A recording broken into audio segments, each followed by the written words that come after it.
Hello everyone, Myth here and welcome back to another Rise of Civilization video. So in today's video, as title suggested, I'm going to try to explain to completely free-to-play players how to have the best experience out of this game. A lot of people think that because of this war game and the purpose of free-to-play is just to for the entertainment of the pay-to-play players and become food for them, which I disagree. Of course, you can free to play, and then out of the entire map, you can start an alliance or join an alliance in those corner positions and just last till everyone moves to the center area. Of course, you can do that, but if you do that, you won't be able to get the best playing experience, right? So I'm trying to teach some free-to-play how to get the best gaming experience out of this game. With my alliance, we're the rank 1 alliance on the server. So if you look at alliance ranking, we're like by far higher than the second and third alliance. And in our alliance, there are quite a few free-to-play. Okay, so we're not completely pay-to-play alliance either. So let's get this video started. Firstly, if you are free to play, if you recently just got wiped out from the server, or if you think of starting a new account, of course you can start a new account, get your castle level to level 7. I think level 7 is the highest you can get, and upgrade everything to max and transfer as many troops as you can within, I think there's a 7-day limit, and then migrate to the brand new server on the 7th day. Okay, so that's if you want to start anew, or if you are new to the game. And my tips is, when you join the new server, you would just go into any alliance, that's fine. Wait a few days. After a few days, the server will start to shaping up, and you will be able to see who's really the most powerful alliance on the server. And because of you maxed every building and your castle level was at level 8, you're far ahead of other players, you can easily get into the best alliance. Okay, so once you inside the best alliance, obviously as time passes and you're free to play, everyone else is paying, your power level, your troops level, general level will fall behind. So maybe they will kick you, and then you're pretty much screwed. So what you want to do is be smart. So you want to be active in your alliance, right? You want to be active in chat. You want to contribute as much as you can to war. Make sure to try not to attack castles, because then you will lose troop, and for free-to-play, training troop is very expensive. Even though the castle's got a lot of resources, maybe you can attack, but like most of the situation is really not worth it. Okay, so apart from participating in war, what you can do is being active on other things. Okay, so being active in chat, you can contribute a lot to your alliance by discussing about territories, where to build flags, suggest stuff to your alliance officers and leaders, and of course you can, with their permission, you can act as a diplomat and start diplomatic discussion with the alliance around you and building allies for your alliance. So this is all very good way for free-to-play to stay in the top alliances on different servers. So if you can't be super active in war, which includes wasting a lot of resources because you're free to play, then you try to be active in other side of the game. Okay, so this is a war game. War is a part of it, but setting up for war, getting allies, this is another big part of a war game. So you can do your best in helping your alliance building flags and getting new allies. Okay, and another tip is, if you click your character and you go settings, character management, you can see you can create 2 characters on one server at the same time with one account. So what you want to do, if you have time on hand, of course, I know a lot of people wouldn't do this way. I don't do this way. I have another character just to be a rank 4 for Ally Alliance. When they need help, it's easier for me to organize. So you create another character on the same server and basically use it as your feeder. So you will only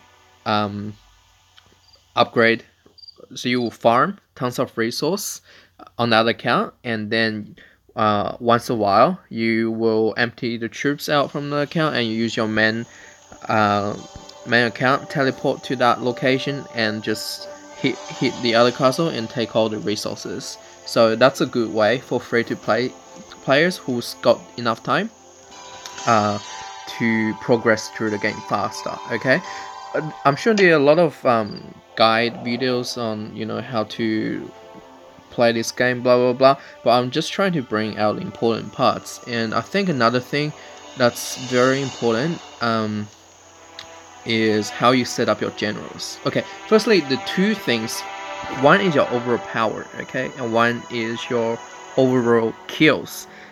In the end game, say for my alliance, I'm pretty sure with other top alliances, the other servers as well, they look at your overall power, and they look at how many kills you have, because your overall power means how much you pay and how strong you are, and your kill amount means how active you are in war. Okay, for our alliance, I'm quite strict with war participation. Okay, and I kicked people with over 5 million power that doesn't participate in war often, and I would rather keep those people with 2 million power who is really active. Okay, because if you're so much high power but you don't do anything, there's no use to the alliance. Okay, so I was gonna say, even for free to play, attacking gatherers during events, in war, attacking gatherers, ground troops, as long as you don't lose too much of your troops, it's easy to get few million kills. Okay, I have like 35 million or something. I have been slacking off recently. I was rank 1 for a long time, but now rank 6, 33 million. Okay, so I'm 10 million short. Yeah, I haven't been spending as much time as I used to on this game. So yeah, but for free to play, definitely a few million kills is very easy to get. And if you want to upgrade your power as much as you can, you get the farming second account and just go upgrade your city hall level. Rush to level 21 if you can, because then you can unlock the T4 troops, and you can slowly training just one type of T4 troop at a time as your main. And after that, upgrade the hospitals. They give you the most boosting power, and they really keep your troops safe in war. Okay, as I said, not gonna talk too much about this kind of stuff. Okay, commanders. Commanders, basically, even you see, I'm only using 2 commanders, Minamoto and Toto, because cavalry meta was really strong. Now they got nerfed, but I still think it's the best pure like a single type march queue out there. It's stronger than infantry, because with infantry, even though you have movement speed boost with, I think, Charles Martel, right? March speed by 20%, but you have to max these skills, which is just really hard. And even though you have the movement speed boosting talent, like this one, yeah, but it's still a lot slower than cavalry. Okay, with cavalry you can pick whoever you want to hit. With free play, you can run away from the really strong enemies in battle. So if you want to go single troop type, definitely still go cavalry. But obviously for free to play, it's a lot easier if you go with mixed troops, so a mix of cavalry, infantry, and archer during open field battles. And my suggestion is, well, I was gonna say max Minamoto first skill, but then you have to pay for that. If you low pay to play, just max his first skill and ignore about the other skills, because this one doesn't do anything if you're using mixed troops. It only adds to calves, so it's not really strong. This one is only for buffs, and this one's really hard to upgrade, right? So you only want to spend like $5 and max your skill. But if you're completely free to play, don't even look at all the legendary commander, especially if you're starting out playing the game. You want a really good first primary commander. After the rework of the talent tree, Joan of Arc is actually really good because the support talent tree is really good. Okay, so you can use her. Boudica is really good, even though nuclear talent tree, the last few ones are really inefficient.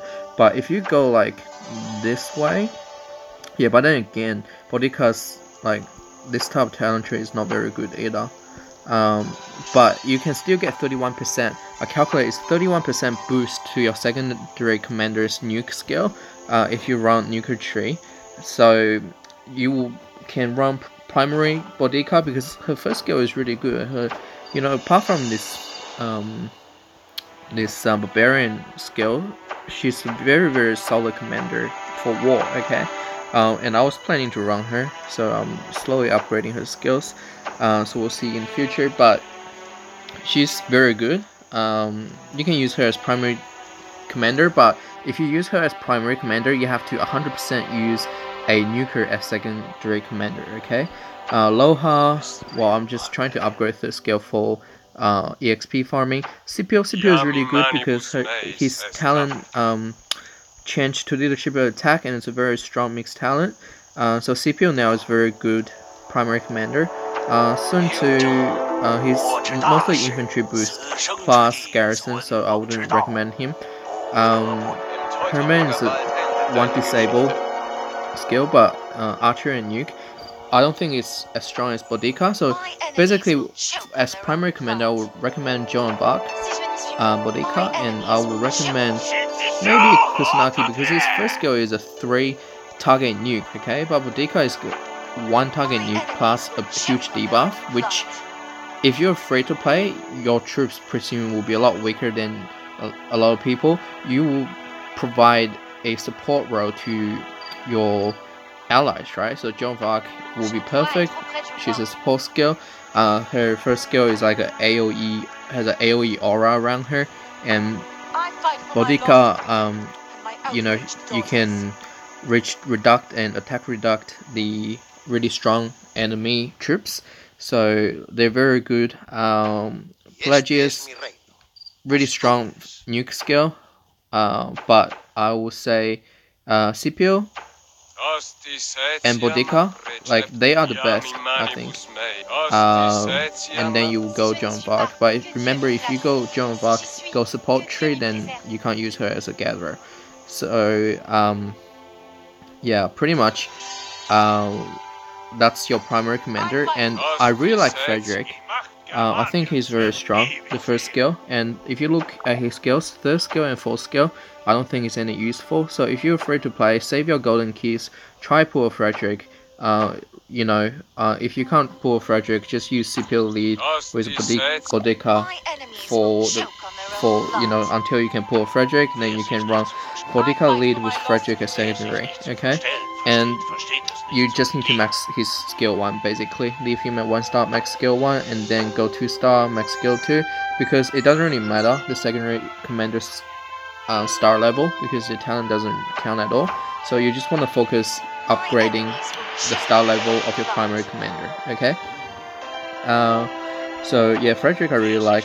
The older server, of course, you have E, who's really strong, but we don't have him right now, so I will just go with Frederick. Okay, so that's pretty much commanders, and also with armies. So you can, I already told you that I'm only using 2 commanders for everything. Okay, so people ask, I'm gonna use this for barbarian, I'm gonna use this for garrison defense, I'm gonna use this for rally, I'm gonna use this for open field battle. It's really inefficient that way. If you want to spread resources on so many commanders to do different things, my strong recommendation is just to pick 2 commanders, like the ones I went through there, and pour everything into them and use them as everything. Okay, and then people ask, I want to use, when they're out of the city, I want to put some defender in my city.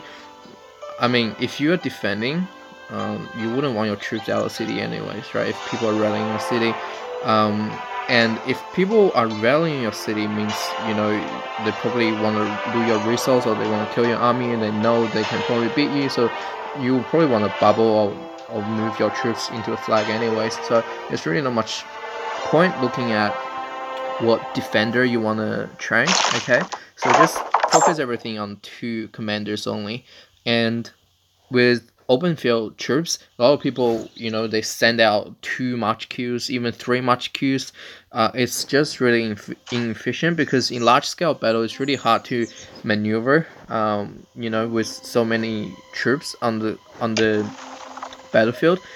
For me and for you, I will say definitely just focus on 1 march queue troops with the 2 best defenders, because if you use different march queue, all your troops get an attack once, you're gonna fill up your hospital very fast, and because of your commanders spread out, they're not gonna be as strong, your troops will die faster, so it's just really inefficient. Okay, so when you have big war going on, okay, just pop up a army expansion and just use 1 march queue of your 2 strongest commander, and make sure do not bring siege into open field, because they are just there to fill up your hospital. I still see a lot of people bring siege engine into open field battle. It's just really bad. Okay, with other things, shop stuff, I'm sure there's a lot of videos talking about them, so I'm not going to mention anything. So just be efficient with your commander and troops. That's very important for free to play. Okay, and I think that's pretty much it. Like, I went through the main points. Apart from being efficient, be smart of who you join.